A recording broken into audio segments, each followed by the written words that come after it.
Antes de convertirse en uno de los cortometrajes más mágicos e icónicos del cine animado, tal y como lo vimos por primera vez en la película Fantasía, El aprendiz de brujo recorrió un largo y sorprendente camino. Su viaje comenzó en 1797, cuando Goethe escribió una balada que, bajo su tono casi infantil, escondía una reflexión profunda sobre la ambición y el peligro del conocimiento sin control. Un poema que pronto se incrustó en el imaginario europeo. 100 años después, en 1897, aquella historia renació en manos del compositor francés Paul Dukas. Su poema sinfónico transformó las palabras de Goethe en música pura. Un torbellino orquestal que narraba sin palabras la torpeza del aprendiz, la magia desbordada y el caos que amenaza con arrasarlo todo. Pero el viaje no terminó ahí. En 1930, la historia inspiró un primer cortometraje expresionista estadounidense en blanco y negro. Es una adaptación poco conocida, pero esencial para entender cómo esta fábula comenzó a traducirse al lenguaje del cine.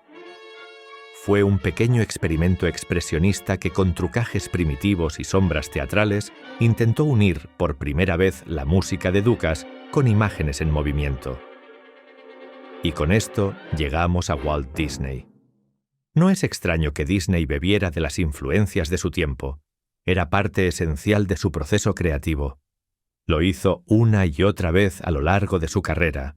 Cuando King Kong arrasó en 1933, Disney no tardó en rendirle homenaje con el cortometraje La tienda de mascotas.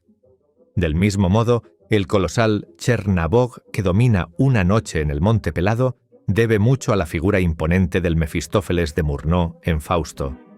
Así, en 1940, Walt Disney y Leopold Stokowski tomáronse el poema de Goethe, la música de Dukas y el eco expresionista de aquel corto de 1930 para dar vida a una pieza inmortal, donde Mickey Mouse se convertiría en el aprendiz de brujo más famoso del mundo. Hoy sabemos que, incluso antes del poema que Goethe inmortalizó, ya existían relatos mucho más antiguos en los que un mago daba vida a objetos para que obedecieran sus órdenes, entre ellos una escoba. Uno de los precedentes más claros aparece en El Filóstrato, dentro de la obra Vida de Apolonio de Tiana, fechada en el siglo III. Pero no vamos a viajar tan lejos en el tiempo. Nos quedaremos con Goethe, que estaba obsesionado con mostrar cómo la ambición humana sin control lleva al desastre. Usó una narración ligera y humorística, pero con una advertencia moral muy seria. Aquí va un fragmento. El viejo maestro brujo se ha ido por fin. Desde ahora sus espíritus y encantos mi voluntad seguirán. Sus palabras y sus obras observé y cómo usarlas. Con el poder de mi espíritu también yo podré hacer magia. Fluyan, fluyan de agua llenos los torrentes a su fin, que los torrentes repletos a la bañera se viertan. Ven ahora, vieja escoba, toma los viejos harapos. Hasta ahora has sido sierva, ahora haz mi voluntad. Yérguete sobre dos piernas, simula tener cabeza. Apresúrate y empieza con la olla de agua llena. En la balada de Goethe, todo comienza con un acto de arrogancia.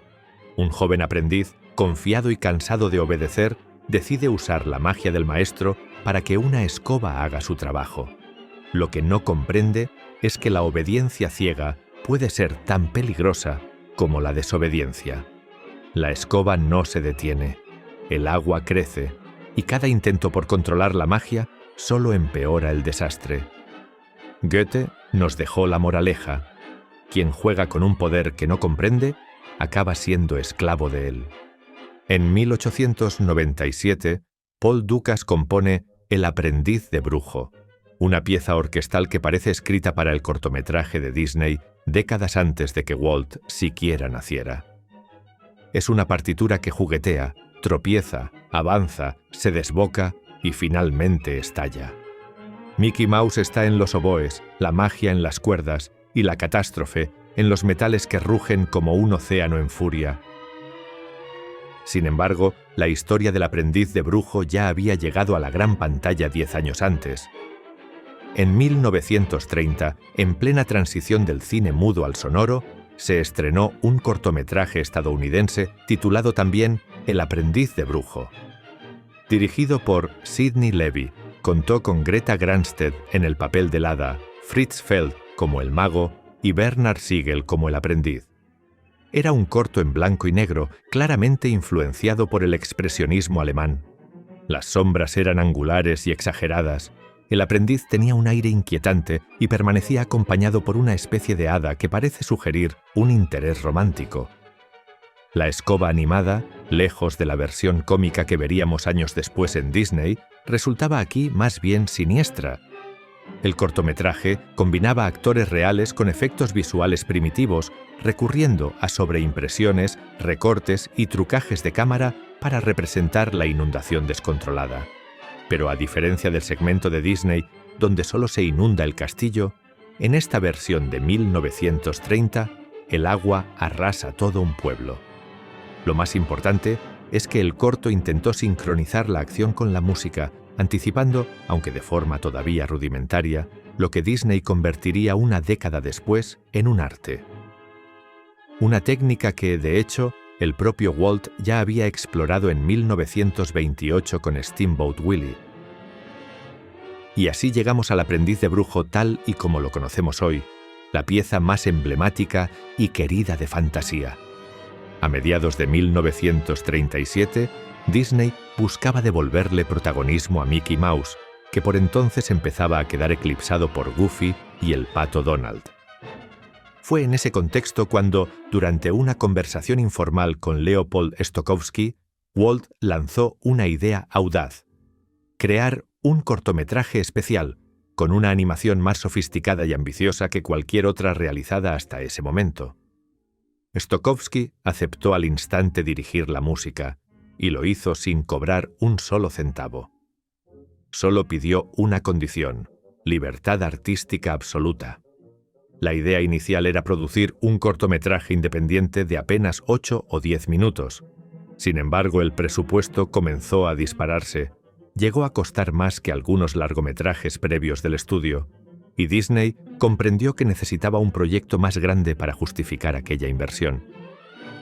Fue entonces cuando surgió la idea de integrarlo en una película completamente distinta, una obra sin diálogos, guiada únicamente por la música. Fantasía.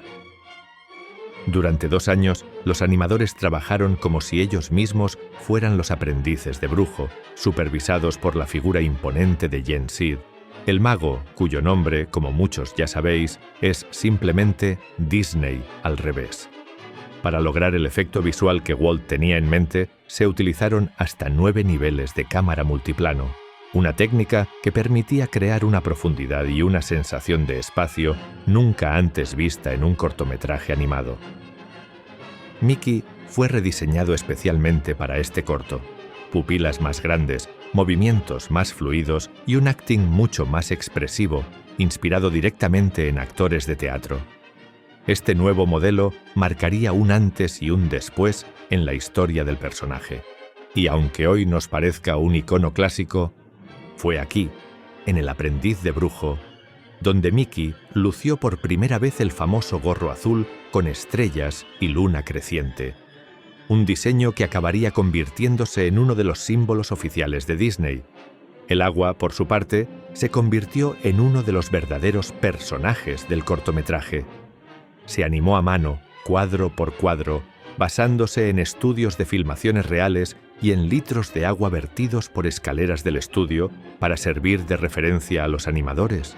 Su comportamiento, su peso, su fuerza, debían sentirse auténticos. Las escobas también adquirieron personalidad propia. Cada una fue animada con un andar distinto, marcado por su grado de obediencia o rebeldía. Para lograrlo, los animadores se inspiraron en el paso firme y mecánico de los soldados marchando. Cuando Fantasía se estrenó en 1940, el segmento de El aprendiz de brujo se convirtió de inmediato en su emblema. Era color, era música, era poesía visual, y demostraba algo que Walt Disney llevaba tiempo defendiendo: la animación también podía ser arte. 3 siglos después, la historia sigue diciendo lo mismo. El conocimiento es un don y un peligro. La creatividad humana es capaz de levantar maravillas y también de desatar inundaciones. Pero mientras haya artistas dispuestos a explorar ese límite, habrá magia.